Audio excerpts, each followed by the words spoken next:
Hi, I'm now going to read you an extract from The Children of Pisces, The Crystal Earrings, which is book 2 in the series.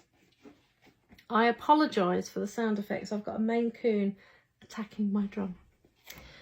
So I'm going to read chapter 4, Hide and Seek. Now bear in mind, book 3 is due out this July, this summer. So I'm doing a giveaway right now to win a paperback copy of book 2 in the UK. 30 paperbacks will be given away and posted to you, signed with postcards and bookmarks wherever you are.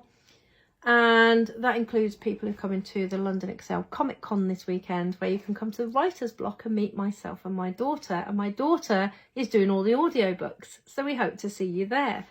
So this is book 4, Hide and Seek. And I'm not going to read all of it, but I'm just going to give you a taster. Just to give you some context, Mina is the second quadruplet girl in this series. So this is about quadruplets, 2 boys, 2 girls, who are half alien, half human. And Mina is raised in London with a secret agent who was her mother's closest friend. And I'm just going to go in here. As a secret agent, Lee had a concealed office behind the wall in the hallway, along with a lot of fancy technology and weapons. Spy weapons. There was a bookcase next to the stairs. By tapping a particular book 3 times, in this case The Hobbit by J.R.R. Tolkien, a secret door opened. Mina smiled wickedly at all the wonderful things she desperately wanted to use. The door led to a space underneath the stairs that went down into a hidden cellar. The room was not large. The green walls were covered in glass cabinets loaded with weapons. In one corner was a desk with a flat glass surface. That was a high-spec computer. They were all like glass tabletops nowadays, and as you activated the computer, the images would appear in the air above the glass, and you would touch and swipe the virtual images in the air, as if it were a virtual touchscreen. Mina would be delving into that shortly. Lee had already prepared 2 dry bags and Mina had finished all other packing. However, since she had more time, she could double check and add a few extra things to each bag. Survival tin each, saw chain, fishing line, hook, sewing items, folding scissors, glucose sweets, money, plastic carriers, absorption pads, first aid kits.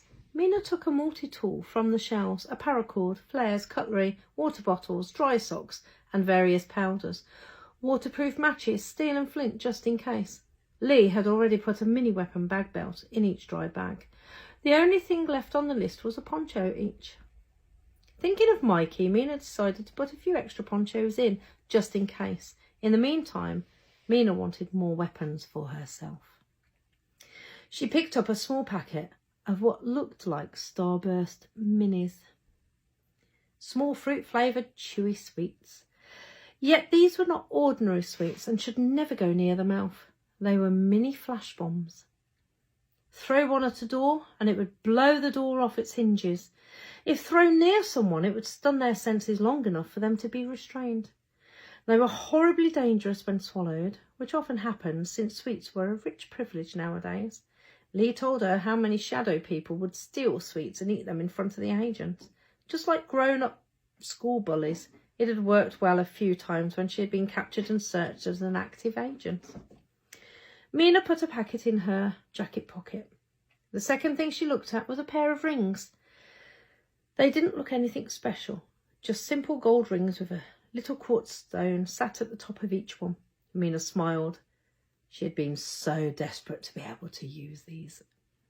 She took a pair and put them on the index finger of each hand. To activate them, you had to knock the 2 quartz stones together just once and then place your hands on someone. This discharged an electric shock that could knock out an elephant. Plus, they were rechargeable. Mina admired them on her fingers. Sweet, she said, as a smile of satisfaction spread across her face. Mina added some knives, poisoned invisible lipstick and exploding chewing gum. Much of Lee's clothing and jewellery multitasked as tools and weapons. Her belt was often a whip, her boots had knives and a minigun hidden in them. Even her watch could be activated into a bomb.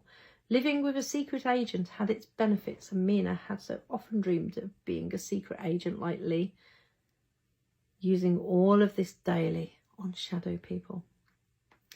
With her powers, she could truly make a difference in this world. Since the pandemic, humanity had either become spiritual, focused on evolution and service to others, helping people recover and grow from years of tragedy and loss, or alternatively, criminal. Seeing life as something that might end at any time and selfishly seeing what they could get from it before that happened. Spiritual or criminal, and not much else in between. Mental health was also a massive problem for people who couldn't cope with the new world and all the loss. Some were depressed or anxious, while others were violent or gave up on trying and sought to end their lives. Lee was busier than ever chasing criminals. Drug crime was increasing, people wanted escape, and meditation had lost its appeal. Drug dealers were the worst, pushing drugs they knew would destroy a person's life. Humanity had survived the pandemic. They had yet to survive themselves. Hence, there were a lot of shadow people around. Those who were far from light and good. Mina was familiar with Lee's technology and activated the computer by touching the glass tabletop. "Hi, I'm Lucy. How may I help you today?" the AI, artificial intelligence, computer voice asked. "Activate CCTV footage from the park yesterday," Mina said, tapping the glass and inputting the park location details. The holographic image appeared in the air in front of her, and she used her hands to move them left or right or swipe them closed, or she tapped another one to make it bigger as she fast-forwarded and scanned the footage. She soon found her and Kieran and watched the scene from the rails again. She zoomed in as best as she could on the figure watching them from afar. He was just a blur. The police officer was partly hidden by his helmet and glasses, and she could find no other vehicle that might have been used and that she could track. They were clearly professionals. Sighing, Mina paced back and forth. It went against her nature to sit still, and yet there were, as Lee had said, no facts or evidence to use and help. She stomped out of the office and back to the kitchen to grab a glass of water. She was going insane stuck inside the house, even though it had not been for very long. She had to get out after all. She was invisible when she wanted to be. She was about to decide whether she could call Josh and Dan, and what Lee might say when she saw a shadow race past the window. Quickly turning the earrings, she merged with the curtains in the window and looked outside. It was Josh and Dan. They were crouched outside, whispering outside the window, boards under their arms. What were they doing? She wondered. She peered down at them, assuming they were planning to play a prank on her. She leaned forward until her head appeared outside the house alongside them. She still couldn't see. They still couldn't see her. Oh, right, I'm going to do those 2 sentences again. Tom said delete those. She leaned forward until her head appeared outside the house alongside them. They still couldn't see her. This could be a great way to scare the pants off the 2 of them. And yet they already looked worried about something. Their conversation was fraught with tension as Mina listened intently. Are they still behind us? Asked Dan. I think so. I'm sure they saw us turn down here, Josh replied. What shall we do then? Shall we knock? Dan asked. I don't think that's a good idea. That would put Mina in danger. I thought we'd be able to get here without being seen. However, I know they spotted us. We can't put Mina at risk. I won't let them take her, Josh replied bravely. What do they want with us? I don't know, but they're the ones who took Kieran. They tracked us by my watch. When I took Kieran's call, I'm sure of it, Dan whispered. Are you wearing the watch? No, I threw it in the bushes after that strange call from Kieran's phone. I'm not dumb. I knew something was off with that. Well done, Dan. Mina frowned, wondering how much they knew. Do you think he's okay? Dan asked. I don't know. I'm just hoping that it's someone we've upset, trying to teach us a scare lesson and nothing more than that. I hope you're right. Freaked me out when Kieran sent me that message yesterday. Then a strange call and no one speaking. Dan shook his head. Yeah, saying some police officer was hassling him and not letting him leave. And then his mum calls, asking if we've seen him. And he's missing. Sick. Not good. Dan, look, that's them. Run!